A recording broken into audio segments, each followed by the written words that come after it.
Welcome to new video. कैसे हैं आप सभी लोग? उम्मीद है सारे लोग बहुत ही अच्छे होंगे। आज की इस वीडियो में मैं आप लोगों के साथ कुछ इंपॉर्टेंट्स अपडेट, कुछ इंपॉर्टेंट्स इन्फॉर्मेशन शेयर करने वाला हूं। चाहे तो आप उसे अपडेट समझ लें, चाहे तो आप उसे इन्फॉर्मेशन समझ लें, क्योंकि मेरे हिसाब से वो अपडेट होगी जो लोग नए आने वाले हैं यूएई में, या फिर इन्फॉर्मेशन होगी उन लोगों के लिए जो लोग भी अभी यूएई में रह रहे हैं। ठीक है, दरअसल बात यह है कि जो इंडिया, पाकिस्तान, बांग्लादेश, नेपाल से जो हमारे मासूम भाई है ना, मासूम उन्हें कह सकते हैं, भोले भाले लोग यार, उन्हें दुनियादारी के बारे में नहीं पता होता है। वो फ्रेशर होते हैं, वो चाहते हैं कि बस यहाँ से कैसे निकलें और किसी बाहर देश में जाके हम जॉब करें और वहाँ से पैसे कमाएं और अपने घर वालों की जो मुश्किलें हैं वो आसान करें। बस उनका ये मानना होता है। लेकिन उन्हें नहीं पता होता है कि यहाँ पे जैसे होता नहीं कि शिकारी होते हैं ना, कि बैठे हुए हैं ऐसे लोग कि बस आपको देखते हैं कि हाँ यार ये सीधा साधा आदमी है, बस इसे लपक लो। ठीक है, गवर्नमेंट यहाँ की बहुत अच्छी है, उसके बारे में नहीं कह रहे हैं, लेकिन यहाँ पे वही लोग हैं जो अपना टारगेट कंप्लीट कर किसी न किसी तरीके से टारगेट कंप्लीट करना चाहते हैं, और वो उनको उससे कोई मतलब नहीं होता कि आप कैसे हो, आपकी इनकम कितनी, आपकी सैलरी कितनी है, ये सारी चीज़ें उनसे इनसे कोई मतलब नहीं। ठीक है, तो वीडियो काफ़ी इंपॉर्टेंट है, ज़बरदस्त है। वीडियो को लास्ट तक ज़रूर देखना, मेरी आपसे रिक्वेस्ट है, क्योंकि छोटी सी इन्फॉर्मेशन है, ज़्यादा लंबा समय आपसे मैं नहीं लूँगा। ठीक है, अगर आप यूएई में रह रहे हो तब भी आप देख लेना, अगर आप आने वाले हो तब भी आप देख लेना। ठीक, सबसे पहला, अगर आप यूएई आते हो या यूएई में हो तो कभी भी मेरे हिसाब से क्रेडिट कार्ड नहीं लेना। सबसे पहली बात, अगर आपको क्रेडिट कार्ड के बारे में इंफॉर्मेशन नहीं है तो उसे कभी भी नहीं लेना। ठीक है, यह नहीं कि आपको कोई दे रहा है, क्योंकि जो क्रेडिट कार्ड वाले सेल्समैन होते हैं ना भाई साहब, क्या उनको बोलते हैं, मियाँ मुँह मिट्ठू, ऐसे कुछ बोलते हैं ना, शायद ऐसा कुछ बोलते हैं।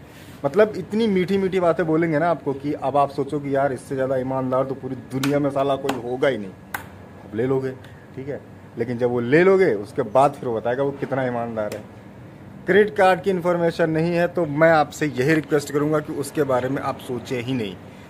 फ़ायदे हैं उसके, लेकिन आप नहीं उठा पाओगे। ठीक है, जो फ्रेशर हैं, जो आ रहे हैं, क्योंकि मुझे पता है कि ऐसे 80 to 90% ऐसे लोग हैं जिन्हें इसके बारे में नहीं पता। तो जब तक इन्फॉर्मेशन पूरी ना हो जाए तब तक क्रेडिट कार्ड के बारे में ना ही सोचो या फिर ना ही लो, वही आप लोगों के लिए अच्छा है। ठीक है, सेकेंड आता है आपका पोस्टपेड कनेक्शन।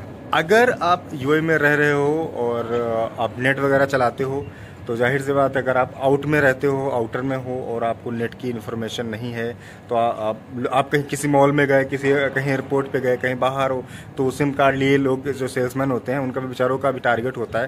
तो वो क्या करते हैं कि अपनी मुसीबत किसी और के नामे डाल देते हैं, लेकिन उससे पता है, लेकिन उनको ये नहीं पता कि उससे उनकी मुसीबत हल नहीं होने वाली। उनका पर डे का टारगेट होता है, और पर डे इतने लोग कहाँ से लोग आप लाओगे। ठीक है, क्योंकि ऐसे ऐसे प्लान होते हैं ना पोस्टपेड में जो कैंसिल ही नहीं हो पाते। अगर आप कैंसिल करवाने जाते हैं तो पता चले कि उसका कुछ एडवांस फीस जमा करना होता है, कुछ सिक्योरिटी डिपॉजिट होती है, वो जमा करना होता है, तब जाके आपका प्लान कैंसिल्ड होता है। यानी कि जितना पैसा जमा करोगे उतने में तो आप 1 साल का उसका बिल दे दोगे, ऐसा कुछ वो अपना मैनेजमेंट बना के रखते हैं। ठीक है, तो देखो मैं निगेटिविटी नहीं फैला रहा हूँ कि आप पोस्टपेड कनेक्शन या क्रेडिट कार्ड लेना नहीं चाहिए। अगर ये यूज़ ना होता, इसके फ़ायदे ना होते तो लोग यूज़ क्यों करते हैं, वो आप लोगों के लिए नहीं है। आप लोग अगर फ्रेशर हो तो आप लोगों के लिए बिल्कुल भी नहीं है। आप यहाँ पे आओ, सेटल्ड हो जाओ, पूरी इन्फॉर्मेशन लो, उसके बाद ही आप ये सारी चीज़ों में कदम बढ़ाओ, क्योंकि आप एक बार ले लोगे फिर बाद में आप रोते रहोगे और वो कैंसिल होगा नहीं। कैंसिल होगा तो उसको आपको पैसा इतना देना होगा, आप सोचोगे चलो यार 1 साल तक उसको यूज़ ही कर लेते हैं। तो भैया इन सारी चीज़ों में ना पड़ो। पहली बात, आप क्रेडिट कार्ड से दूर रहो।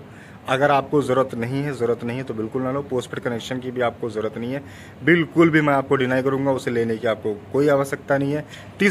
तीसरा क्या होता है ना कि लोग लोन पे ले लेते हैं। लोन जो होता है ना, ईएमआई पे कोई चीज़ ले लेते हैं, जैसे कि फ़ोन वगैरह हो गया, तो वो तभी होता है। और बहुत सारे लोग क्या करते हैं ना कि फ़ोन लेने के लिए लोग क्रेडिट कार्ड ले लेते हैं। ठीक है, मतलब वो सबकी नहीं हो पाती है, वैसे जिनकी सैलरी थोड़ा ठीक ठाक होती है उनको ही क्रेडिट कार्ड मिलता है, सबको मिलता भी नहीं है। तो बहुत सारे लोग क्या करते हैं कि कोई फ़ोन लेने के लिए, जैसे अभी आईफोन का बहुत ज़्यादा ट्रेंड चल रहा है, आईफोन 14, 13 तो ख़त्म हो गया, 14 आ रहा है। अब लोग कह रहे हैं कैसे भी करके हम जो है 14 ले लें तो हम अपने आप को जो है अमीर दिखा सकें। तो भैया यहाँ शो ऑफ करने की जगह नहीं, यहाँ पे आप आए हो सिर्फ पैसा कमाने, अपने घर वालों की ज़रूरतें पूरी करने। ठीक है, तो वो आप पूरी करो, उसके बाद में जब आप अच्छा खासा पैसा कमा लोगे, आप खुद अपनी एक ऐसी हैसियत बना लो कि आप चाहो तो 1 महीने में उठा के ले लो फ़ोन, और जब ऐसी हैसियत बन जाएगी तो फिर आपको किसी चीज़ की ज़रूरत ही नहीं पड़ेगी। तब आप ले लेना, चाहे क्रेडिट कार्ड 1 लेना, चाहे 10 लेना, कोई दिक्कत नहीं। होती हैं, लेकिन पहले अपनी आप बेसिक चीज़ें पूरी करो, क्योंकि भाई साहब जब यहाँ पे आप रहने आओगे ना, तो आपका जो ये बेसिक खर्च है ना, रहने खाने का खर्च ना, कम से कम 10,000 से ऊपर सिर्फ यही आपका जाने वाला है इंडिया के, ठीक है। तो ये सारी चीज़ें बिल्कुल भी मत करो कि आप ये ले लिया वो ले लिया, कुछ भी आपको कुछ नहीं करना है भाई साहब। आपको सिर्फ और सिर्फ आप जो जैसे आ रहे हो, आप अपना प्रीपेड से नॉर्मली सिम रखो, उसमें एक डेटा करवा लो। अगर नहीं पता तो मैं आपको बता दे रहा हूँ, 50 दिरहम में आता है, चाहे डू ले लो चाहे सलाद सिम ले लो, 50 दिरहम में आता है। 50 दिरहम में आप अपना 1 महीना वो घर पे व्हाट्सअप पे रिकॉर्डिंग कर सकते हो, आईमो पे बात कर सकते हो, ये सारी चीज़ें होती हैं। बस यूट्यूब वगैरह नहीं चलता है, तो उसके लिए कहीं ना कहीं यहाँ पे वाईफाई होती ही होती है, सबके हर किसी के रूम में होती है। जिनके यहाँ नहीं होती वो अपना वाईफाई देख लो, क्योंकि वाईफाई अगर करवाते हैं तो वाईफाई से हो जाता है। इंडिया में ना हर चीज़ आपको फाइनेंस पे मिल जाती है, वैसे यहाँ पर भी फाइनेंस पे मिल जाती है, लेकिन रेट ऑफ इंटरेस्ट जो होता है वो आपको मार डालता है, ठीक है। तो मेरा बस आप लोगों से एक ही रिक्वेस्ट है कि आप लोग जब भी आप फ्रेशर हो, आप ये पहले यहाँ पे स्टेबल हो जाओ, ठीक है, और ज़्यादा से ज़्यादा सेविंग करने की कोशिश करो। आपके काम वो हो सकते हैं नॉर्मल पैसों से भी, आपको ज़्यादा जो है या शो ऑफ करने के लिए या फिर पैसा एक्सपेंड करने के लिए मत सोचो, ठीक है। पहले आप आओ, एटलीस्ट 2 साल 3 साल रहो आप यहाँ पे, उसके बाद में कुछ सेविंग करो।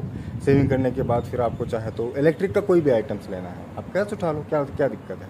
लेकिन भाई साहब ये जो फाइनेंस का सिस्टम है ये तो मेरी समझ में तो नहीं आता, और मैंने जितने भी लोगों को लेते हुए देखा भी है, तो उनका भी कुछ सिस्टम मेरे हिसाब से भाई समझ में नहीं आता। इसलिए मैं तो आप लोगों को यही राय दूंगा कि भैया कर्ज लेके कोई भी शौक ना करो, अगर करना है तो अपनी कमाई से सेविंग करो। सेविंग करने के बाद फिर आप लोग वो अच्छा रहता है, ठीक है। आईफोन कोई आपका देखेगा नहीं, या तो अगर आपको ज़रूरत है उसकी, ठीक है, तो आप ले लो, ठीक है। जैसे मैं आपको बता दूं कि मैं भी लेने वाला हूं, अगर आप लोगों का सपोर्ट जल्दी जल्दी रहेगा तो मैं भी ले लूँगा, लेकिन अभी मैंने भी नहीं लिया, ठीक है।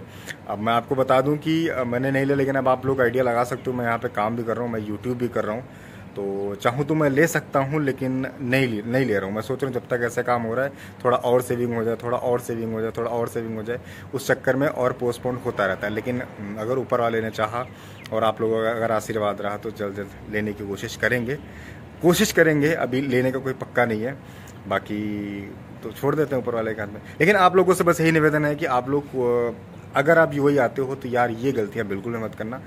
एक छोटा भाई या बड़ा भाई होने के नाते मैं आप लोगों को सजेशन दे रहा हूँ, ताकि आप लोगों की ये आगे काम आए, ठीक है। तो होप आप लोगों को वीडियो पसंद आती होंगी, इन्फॉर्मेशन अच्छी लगती होंगी। अगर वीडियो पसंद आती है, इन्फॉर्मेशन अच्छी लगती है तो वीडियो को लाइक करें, चैनल को सब्सक्राइब करें। मिलते हैं अगली वीडियो में, तब तक के लिए थैंक यू सो मच। जय हिंद, वंदे मातरम।